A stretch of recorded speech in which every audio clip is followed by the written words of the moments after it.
omwaka oguwedde Ministry y'Ebyentambula yaleeta enkola y'okukuba ebipapula ebyakagwiirawo abagoba b'ebidduka abatagoberera amateeka g'oku nguudo okuyita ku kamera eziri ku nguudo. Ekintu kino kyawakanyizibwa nnyo abagoba b'ebidduka naddala aba taxi nga bagamba nti gavumenti yali epapye nnyo okuleeta enkola eno gye baalumirizanga eyali egootaanya omulimu gwabwe olw'engasse ennyingi eyali yeetuumye.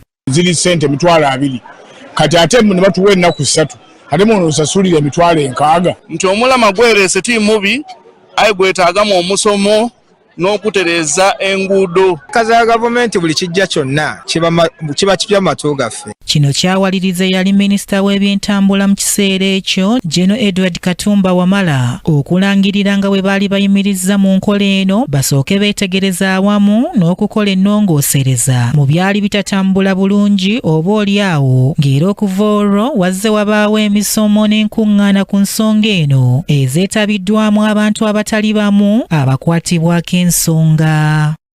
Budget is not about money collection. The budget is driver behavior. Empisa zongo ovuga ku luguudo. Kyova olaba twalesimu n'obukwakuluza obulala. Apart from the ticket, tuyinamu the merit point system. Tusobola okujjako points, tusobola okususpendinga badge wa public service vehicle driver, nebirala.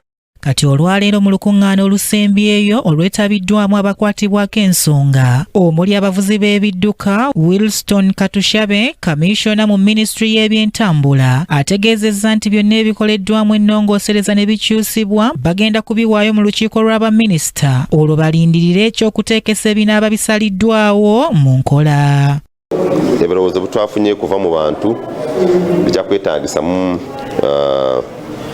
okulongoosamu omuteeka cabinet bw'eba ekisiimye kubanga tugenda kufuna ebirowoozo bino tuwandiike bayita cabinet paper. Minisita waffe ajja kutupresentinga mu cabinet bweba walimu nga ebyetangisa like fines, like number of days within which you are supposed to be fines. Byonna baba byetaaga okuddamu etteeka ne likyusibwa parliament, so ebyo tujja kubikola. Then gamba nti fine tugiwe nanyini moroka kubanga ye key stakeholder oli driver kati bwamanyi nti bagenda okumunoonya n'asasula tiketi eyo ajja kubeera responsible.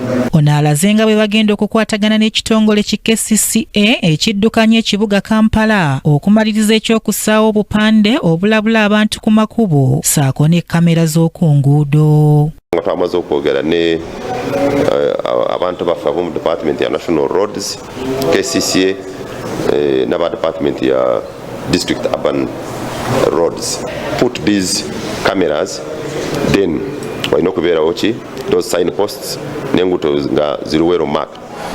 Tujja kusooka ne kuleta Kampala, but all these new roads that are being constructed within the country, ekintu kya gundi kya signage ne marking, it is now being done. Moroka bwebeze nga tekuli any congestion anywhere, it should be releasing you and you go straight without forming the line. That's what traffic management is all about, and that's why we need these traffic lights. Katushabe ategeezezza nti amateeka tegagenda kutaliza n'abakozesa eŋŋombe z'omu bidduka naddala ezo ezikanga abantu saako n'abo abalina obugombe mu bidduka mu ngeri etagoberera mateeka. Guidance bwe baziwedde zijja kuba enforced now by all government entities, but still police has the right now even to impound any vehicle that is using sirens illegally without the permission of the commanding chief. Genda kutuula ne gundi ne nemma tulabe moroka ya bus oba ya lore zibayita decimals, ina decimals ezijikiriza okuteera engombe n'ogamba nti endejja kutiisa abantu oba tejja kubatiisa okuva ku nguudo. Ebyo nabyo kati bijja. Akola ng'omumyuka w'akulira poliisi y'ebidduka SCP Musinga Norman ayogedde ku ky'okuvuga endiima ng'ekisinga okuvaako obuzibu ku nguudo ng'era asabye ekibonerezo ku nsonga eno kibeere kikakali. Kyambadde Shadrack Joshua yakusakidde eggulire lino Cracket TV.